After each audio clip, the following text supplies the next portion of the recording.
Hi everyone and welcome to Book Boop. My name is Rachel and today I will be doing my March 2019 wrap up. I read a whole bunch of books in March, so I apologize first of all that this video is a little bit longer than normal. I'm going to try to keep it as quick and concise as possible. But before I get started, I want to say thank you so much. I cannot believe I have hit 110 subscribers. That is insane. I was really hoping to possibly hit 100 subscribers, maybe close to about a year into being on BookTube, and a year from you will be in June. And the fact that I've hit 100 subscribers already before hitting a year mark is pretty awesome, and I can't believe this many people want to watch my videos and find them entertaining and like them and actually like to see it. I don't know, it's weird and it's really exciting, but thank you so much for being here. Thank you for supporting me and thank you for just being with me in my book journey and just being here. You all are so awesome and I appreciate it so much, so thank you. So like I said, I have quite a few books to get through. I have some notes here that I'm going to refer to quite a bit just to help keep me on track, to make sure I don't go off in any tangents or anything. And then also that my mind doesn't go blank and I don't forget things that I want to say. So I apologize, I'll probably look off camera quite a bit just to look at those notes. But I just want to give as thorough of an explanation of each book for you, just to give you my thoughts and give you a small brief synopsis for each book so you know what they are if you've never heard of them before. So let's go ahead and jump in. So the first book that I ended up reading in March was The Third Twin by C.J. Omololu. So this is the first book I did to kind of kick off the whole mystery TBR theme. And this book is about twin sisters, and they have made up this third twin sister that they pretend to be to go out with guys that they normally wouldn't go out with, usually bad boys, things like that, and to go off and go to parties and things just with no strings attached, basically. Everything seems to be going great until one of the guys they went out with turns up murdered and all the evidence points to the sister that doesn't exist. So that sounds like a really cool premise. It sounds super creepy. Unfortunately, I didn't overly love this book, and it wasn't quite as heart-pounding thrilling as I really was hoping it would be. So now I'm going to start looking at my notes here. First of all, the setup for this book took way too long. It honestly took about 50% through this book until I felt like the mystery itself actually got started. So it was just really slow going. There was way too much setup on the sisters' lives and just getting to know the sisters, and I really wanted the mystery to start earlier. To me, 50% through the book is just way too long, especially for a book that's not really that long. I'm like, let's get some mystery going. Let's get some thrills going. So it just took way too long to get in there. The attitudes of the sisters and their lifestyle didn't seem realistic for high school. So these girls were supposed to be, I believe, senior in high school. I know it's a little bit older in high school, but still. Their lifestyle, they were just going off to these parties all the time, especially late at night. They were just doing a lot of things that it was almost like they didn't have any parental supervision at all, which they kind of didn't in this book. It didn't seem realistic. I constantly kept forgetting what age they were supposed to be, and it kept feeling like they were in college or something already. I don't know. Just the high school thing was not believable to me. Once the mystery intensified, it was enjoyable. So about halfway through the book, once the mystery started to get going and it just started being a little bit more thrilling, it started to be enjoyable and actually was starting to enjoy the read a lot more. I felt like this book was kind of predictable. I was really hoping for some really dramatic twists and turns, but a lot of the twists and turns just seemed kind of predictable to me, which is saying something because with mysteries, I usually don't see things coming. I just don't, which is why I love reading mysteries so much. But this one just felt predictable to me. I will say that the final reveal in this book, which it's a mystery, that's not a spoiler. Every mystery has like usually a big final reveal. The final reveal in this, it did feel kind of surprising, but it wasn't fully expected, but I still just wasn't blown away. I wasn't like, it wasn't completely mind-blowing to me. It was still interesting, but just wasn't as, explodey as I thought it was going to be, I guess. It was a slight bit of a thrill, but I probably won't ever read it again. I'm probably going to end up donating this one to the library. I'm sure someone else will probably really, really love this story and really love this book. But honestly, I just didn't enjoy it that much, and I gave it a solid 3 stars. I didn't hate it, but I didn't love it either. So that's the first book that I read in March. The second one I do not have with me because I brought it from the library, so I'll not be able to hold it up for you right now, and I wish I could because it's a very unique looking book, which is part of the reason I enjoyed this book. And it is The Assassination of Brangwen Spurge by M.T. Anderson and Eugene Yelchin. So a really quick synopsis for this book, if I can give it to you, is about this elf, and he is going to be going to the Goblin Kingdom. Now, the elves and the goblins have been warring for centuries. They pretty much hate each other. And this elf is being sent by the Elf King to go take a gift to the Goblin King. So when he goes, there's a goblin emissary that is going to be housing him and being his host.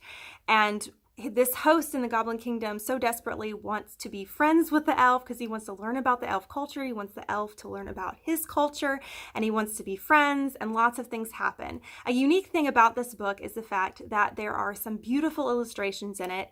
It's a very Renaissance-y feeling art, and it's just gorgeous, and the art takes a huge part in the story itself. So I really enjoyed this book so much. It reminded me a lot of Monty Python and the Holy Grail, just the feel of it, the writing style, the images. It just reminded me so much of that, which I love Monty Python. It was fun, it was quirky, it was unique, and it was fast-paced. Sorry, tripping over my words. Like I said, Monty Python vibes, and it was a committed style through the entirety of the book, which was so fun. It had a great message about how we view other cultures. So one of the interesting things about the pictures were supposed to be sort of this magical thing that this elf could do. Whenever he would see things, he would kind of go into some kind of a trance and basically send mental images and messages to his elven people. The thing is that the messages and images he would send would be through his own, not necessarily exactly what he would see, but through his own interpretation. For example, his goblin friend took him to a kind of a typical meal that the goblins would have, and just some of their favorite foods and things like that. And he was trying to show him just part of their culture. And now when the goblin looked at the food, of course, he saw these delicious foods, this delicious spread. To the elf, the food looked barbaric. So when he sent an image back to the Elven Kingdom, the food looked gruesome. It looked like severed heads, and it was just gross looking.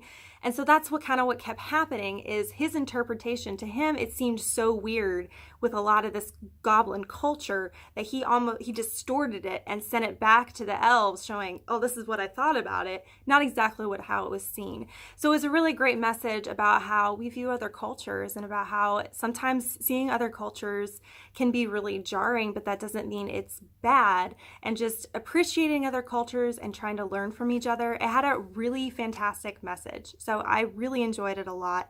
I really, really want it in my own library. This is a book I will definitely either ask for my birthday or for Christmas or purchase sometime in the future. It is a beautiful book. It has great reread value. I would love to reread it again. I want my daughter to read it someday. It's just a great book, so I really want it in my collection. I absolutely loved the characters in this book, especially Werfel, who is the goblin archivist. Sorry, I was like, what did I write here? He's a goblin archivist, and he's the one that was hosting the elf, and he just tried so hard to be friends with the elf, and he was so endearing, and I just loved him so much. It was such a sweet character. Overall, I gave that book 4.5 stars, so almost a 5-star for me. I just absolutely enjoyed it. It was just the sweetest, coolest book. It's a middle grade book, but it's just one of the most beautiful books I've seen in a long time. I adored it so much. It was such a good book. It wasn't a mystery, but it was so good. I saw it at the library and I couldn't help myself. Okay, so the next two I'm going to talk to you about go together, and neither one of them I have. One of them I got from the library. The other one I read as an ebook, so I'm not going to be able to show them to you right now. But I read Truly Devious by Maureen Johnson. This story follows this girl who ends up going to this boarding school in Vermont, and it's this exclusive boarding school where people can actually go for free. But the thing is that all the kids that go there have specific niches, usually are obsessed or extremely smart about something specific. For example, our main character that we follow, she is super interested in true crime. She's obsessed about it, and she's always listening to podcasts about true crime, watching TV shows about true crime, reading books about true crime, and she's obsessed with it. But she's mostly obsessed about at this boarding school. Years ago, whenever the boarding school opened, there was a kidnapping and a murder that was never solved at the boarding school. And she is completely obsessed with wanting to be the one who finally breaks the case wide open. So this story is following her and going and kind of piecing together this mystery that happened years and years ago. And it was really fun. It was a good book. There had been so much hype for this book. I really, really struggled with the rating on this one because I couldn't decide how I felt about it. Some parts of it I really enjoyed, some of them were kind of like eh. And it was one of those books I had heard so much hype, that I was expecting it to just be mind-blowing, and it didn't live up to the hype for me. I still enjoyed it, but it just didn't live up to that hype. I did let the hype get to me. My expectations, I think, were too high. The first half of the book felt slow to me, and a lot of that is because Maureen Johnson really was trying to paint a picture of this boarding school and the things that the main character was seeing. And because of that, she was being very, very descriptive about the school and the buildings and the way things looked and the way things felt and the air. And it was just, there was so much description to the point that my eyes kept wanting to track faster than the plot itself. I kept catching myself, my eyes like drifting, trying to find the next time someone would talk because there was just so much description in the first half of the book, and it just took a while for the mystery to get going. So I had a really hard time like tracking and staying on track in the book. My eyes kept wanting to shift to other portions of the book all the time because I just wanted the plot to move faster. I had trouble picturing the main character, Stevie, in the correct age. I don't know why. I think she was supposed to be like 15, 16, maybe 17, I don't know. Kind of like her mid to upper teens. And for some reason, I kept picturing her as like a younger kid, like 12. I don't know why that is. I don't know. It's just for some reason I kept having a mental image. So whenever there was anything that was like more romance driven going on, I was confused by that because I was like, wait, she's really young, right? And then I had to remember, oh yeah, she's not, so for some reason I had a hard time picturing her as the age she was supposed to be. My problem, I guess, not the author's problem. Let's see. Oh, I liked the two timelines. First of all, this book hops back and forth between the current period being with the main character of her being at this boarding school, and then the other part, it switches back and forth to being in the past during the events of the murder and kidnapping. So that was really interesting, jumping back and forth between, I think it's like about the 1920s to current day. So that was really interesting, jumping back and forth to that. Once the major plot moment hit, which was about halfway through, the pace picked up and I started to really enjoy it quite a bit. So it kind of felt the same way, kind of third twin to me. It just took a while for it to get going, but once it did, it was really, really enjoyable.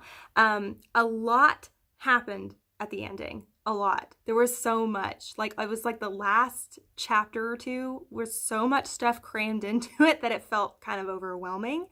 And I'm very, very thankful that I didn't read Truly Devious until The Vanishing Stair, which is the second book, came out, because there was so much cliffhanger craziness at the end of Truly Devious that I think I would have been really, really frustrated if I didn't immediately be able to go to the next book, because it felt overwhelming, and I actually felt confused at the end. It wasn't the kind of cliffhanger where I was like, oh, wow, that's really fascinating. It was like cliffhanger and then huh? So it was just confusing to me. So I'm really glad I was able to jump to the next one. One of the things I really enjoyed about this is that it had an interesting representation of anxiety and panic attacks, which is, it's honestly the first representation I have seen in a book before. I know there's been quite a few books that have some anxiety and things like that in it, but this is the first one I have experienced. The main character struggles with anxiety and panic attacks, and it was really, really interesting to read that because I personally also suffer from anxiety and panic attacks, so it was really, really interesting to see it in written form. If you've had a panic attack before, it's hard to describe. It's hard to explain to somebody that hasn't had them what it feels like. And so actually reading a description of what this character was feeling and the anxiety and the panic attacks, it was really interesting to me to see it actually worded. So I found that really interesting. So I actually enjoyed that portion of it. It was a little bit triggering for me, and I was like, wow, this is very relatable, but at the same time, it was really interesting to just see it written out. So I ended up giving that 3.5 or 4 stars. I think it might be leaning towards more of a 4-star. I did really enjoy it. I just struggled reading it for some reason because I think I just let the hype get to me. After that, I read The Vanishing Stair by Maureen Johnson, which is the second book after Truly Devious. This one I enjoyed more than Truly Devious. It was much more fast-paced and enjoyable for me. It provided answers but still more questions. So it provided a lot of answers from the first book, and I felt more satisfying answers, so I enjoyed it more. But it left more questions because there's going to be another book after this. So definitely left more questions, and the questions seemed kind of like that you left with in this book seemed a little bit more satisfying and less frustrating than the first book. So I think I enjoyed this quite a bit more, and I'm really excited to read the next installment. So I'm pumped to see what happens in the end. I'm assuming that the third book's the last one. I have no idea, but I really enjoyed this mystery. I'm interested to see how it ends, and I do highly recommend it. I gave Vanishing Stair 4 stars, and it was fun. It was a good one, so I enjoyed that one a lot. After that, okay, so this is the fun ones to get into. I'm going to kind of talk about these at the same time just to speed this up a little bit. So I read A Study in Charlotte and The Last of August by Brittany Cavallaro. These books have had so much hype. I've heard so many things about these books on BookTube. The premise sounded like something I would absolutely love. So the premise of this book is that we follow the descendants of Sherlock Holmes and Watson, and it's the great-great-great-granddaughter or something of Sherlock Holmes, and like the great-great-great-grandson of Watson, and these two end up going to the same boarding school together, and then shenanigans happen and mysteries happen and all that kind of stuff. It sounded like something I would really, really love because I love mysteries, and it sounded like it was going to be fun. This is a YA thing, and I just heard a lot about it, and I was like, okay, this is going to be good. So let's talk about A Study in Charlotte first. So first of all, the beginning of this story to me was super confusing. I really had a hard time with the writing style. Brittany Cavallaro, to me, seemed to really hop around so much. Like, we would be in one location and all of a sudden we'd be somewhere else, and there was no like getting there, and I was like, where are we? What's going on? It just jumped right into the story to the point I was like, there was no introduction of characters. There was no introduction of anything. It just jumped in, and then we just started skipping around to all these locations and all these things, and I had no earthly idea what was going on. So it was a little bit too fast-paced in the writing style, in that it just didn't track with me. And there was no intro to the characters or world. At least to me, I didn't feel like there was. I could not connect with the characters. Honestly, just could not connect with them. The plot points seemed very disconnected, and it lacked flow. Like I said, it just jumped here and there all over the place. Since I couldn't track with it, it lacked intensity for me. The majority of the time, I had no earthly idea what was going on with the mystery aspect at all. So there was no intensity. There was no intensity in the mystery for me because I just couldn't track with it. I was like, I don't know what's going on. I don't know the importance of this. I don't understand. And so because of that, I felt confused the entire time, the absolute entire time. And also the characters were just not likable for me. I really did not like the two main characters. I did not like Charlotte, who's supposed to be Sherlock's descendant, and I didn't like Jamie, who was Watson's descendant.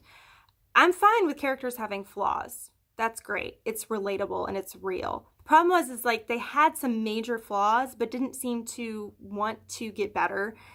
There was no character development to me.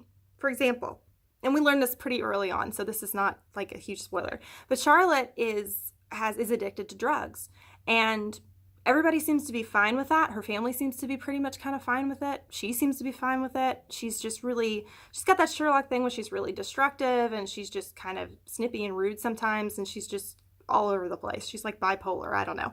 But she just never seems to be any character development, just never any betterment, and it makes no sense why Charlotte and Jamie are friends other than the fact that they're descendants of Sherlock and Watson. Because at the beginning of the story, they hate each other, and all of a sudden they're friends and hanging out all the time. And there's no explanation for it. Like, all of a sudden they're fine with each other and they want to be friends. But their friendship is extremely destructive. It just doesn't go well. So this book, I gave 2 stars. I didn't like it. I'm just going to be blunt. And if you loved it, that's great. That's awesome. Any of these books that I talk about and you're like, I can't believe you said that about a book. I'm not trying to be rude to you. I'm not trying to be offensive to you. This is just my opinion. And that's one of the things I absolutely love about BookTube is the fact that people can love a book, and then there's some people that don't love a book. And that's okay. I don't like this book, but that doesn't mean I'm shaming anybody that does like it, because some people really, really love this book, and that's cool. And if you do, let me know what you thought about it down below, because I just want to understand why you love it. I'm curious. So yeah, after that, I read The Last of August, which was the second book in the series. I think there are 4 books total. Again, by Brittany Cavallaro.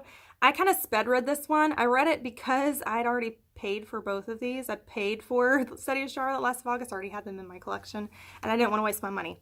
So I made myself read this, but I kind of sped read it because I didn't want to read it. I felt consistently lost in the plot. This one was just as bad or worse than the first one, and then I just could not track with it. I didn't know what was going on. It was so confusing. Like I said before, the characters are extremely self-destructive, especially in this book. Oh my goodness, so self-destructive. and I was so confused by the plot direction, and the ending was so confusing. Again, it's a mystery, so there's a big reveal at the end, and the reveal, I didn't see how the reveal had anything to do with what had been going on the entirety of the book. I was so confused. I was like, what does this have to do with anything? This isn't related to anything. It didn't feel like it. I was just so overwhelmingly confused in this book. And it might have been because I sped read it and I didn't take my time with it. But oh my goodness, I just couldn't. I just didn't like it. I gave this one 2 stars too. I will not be continuing that series. Sorry. Didn't like it. It was not fun. So after that, I needed to kind of wash my palate off a little bit and kind of cleanse my palate and reread some books, just to kind of read some things that I knew that I enjoyed, because I needed to step into something that I knew I liked. And I had a little bit extra time in March to read some books. So I reread some books. I'm going to be quick about these.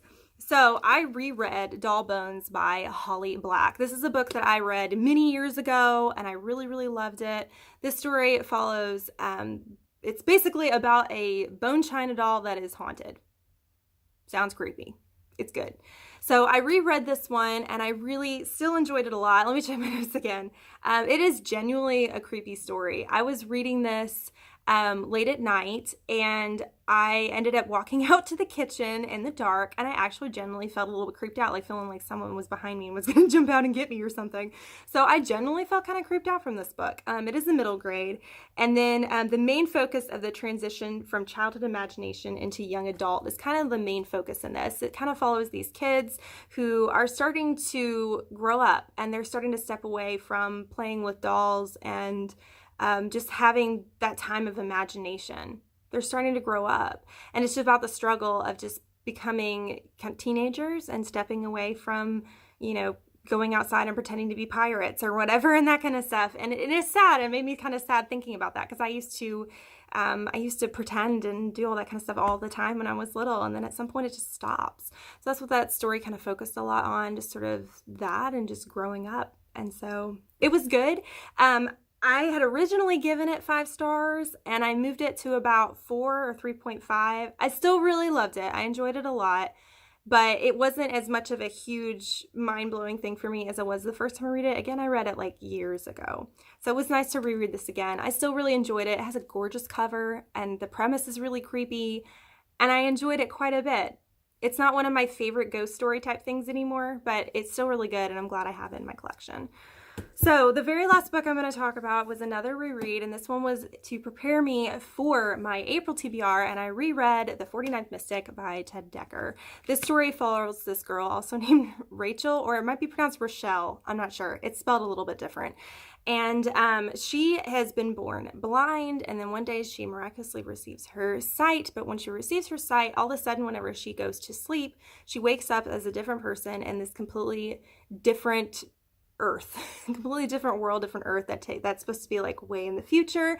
And she finds out that she is the 49th Mystic, and she's supposed to basically save this other world, until she finds out the things that she does there also affects the things that happen in her world, and she has to actually save both. This story is super high intense. It is crazy stakes. I really love reading Ted Dekker because he is just crazy fast paced.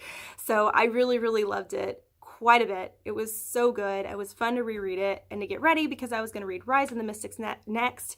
It's just a duology, and I read this one probably about a year ago. So I'm really glad I was getting a chance to read this one again before I jumped into Rise of the Mystics, just so I can remember what happened and where we were at. So I ended up giving this one, keeping it at the rating I had it, which was 4 stars. So I love this one quite a bit.